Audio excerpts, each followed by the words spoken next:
వీక్షకులందరికీ నమస్కారం. ముఖ్యంగా రాజధాని రైతులకి ఈరోజు శుభదినం, గుడ్ డే. ఎందుకంటే అమరావతి రాజధానిని కాపాడుకోవడానికి రైతులు చేసిన త్యాగం గురించి ఎంత చెప్పినా తక్కువే. 5 సంవత్సరాల పాటు నరకం అనుభవించారు.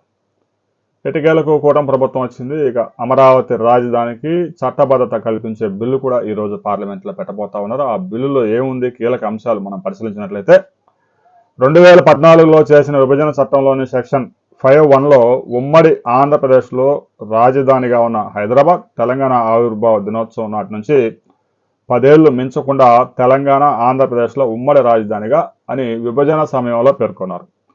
ఇక సెక్షన్ 5(2)లో కాల పరిమితి ముగిశాక తెలంగాణకు రాజధాని హైదరాబాదు, ఏపీకి కొత్త రాజధాని ఉంటుంది అని మాత్రమే పేర్కొన్నారు. ఇప్పుడు ఏపీకి కొత్త రాజధాని ఉంటుంది అనే పదాన్ని మార్చి అమరావతి రాజధానిగా ఉంటుంది అనే పదాన్ని చేర్చారు. ఇక విభజన చట్టం బిల్లులో హైదరాబాద్ అంటే Hyderabad municipal corporation act 1955, Hyderabad act number 2 1956 కింద నోటిఫై చేసిన గ్రేటర్ హైదరాబాద్ మున్సిపల్ కార్పొరేషన్ అని నిర్వచనం ఇచ్చారు.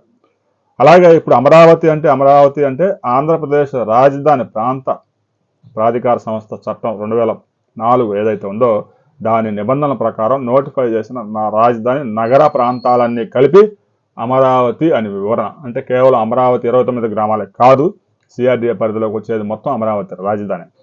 తెలంగాణ రాజధానిగా హైదరాబాద్ ఉంటుందని విభజన చట్టంలో చెప్పినట్లుగానే ఇప్పుడు ఆంధ్రప్రదేశ్ రాజధానిగా అమరావతి రాజధాని ఏకైక రాజధానిగా ఉంటుంది అని పార్లమెంట్లో బిల్లు పెట్టి చట్టం చేయబోతున్నారు. ఇక ఎవడొచ్చినా కూడా అమరావతి రాజధానిని ఋషికొండకో పాలకొండకో ఏ కొండకి మార్చడానికి సాధ్యం కాదు. ఈరోజు మధ్యాహ్నానికే ఈ బిల్లు పాస్ అవుద్ది. తర్వాత రాష్ట్రపతి స్టాంప్. అమరావతి రాజధాని రైతులు పండుగ చేసుకోవడానికి సిద్ధంగా ఉండండి. మధ్యాహ్నానికే అక్కడ పార్లమెంట్లో బిల్లు పాస్ కాగానే ఇక టపాసులు కాల్చుకోవచ్చు. ఎందుకంటే ఎన్నో అవాంతరాలు దాటుకొని ఇక్కడ దాకా వచ్చింది. పార్లమెంటు చరిత్రలో ఇలాంటి బిల్లు కూడా లేదు.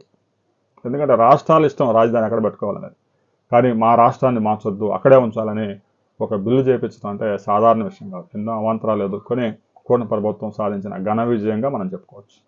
అమరావతి రాజధాని రైతులుగా మీరు ఎలా ఫీల్ అవుతా ఉన్నారు అనే విషయాన్ని మాత్రం కామెంట్ చేయండి.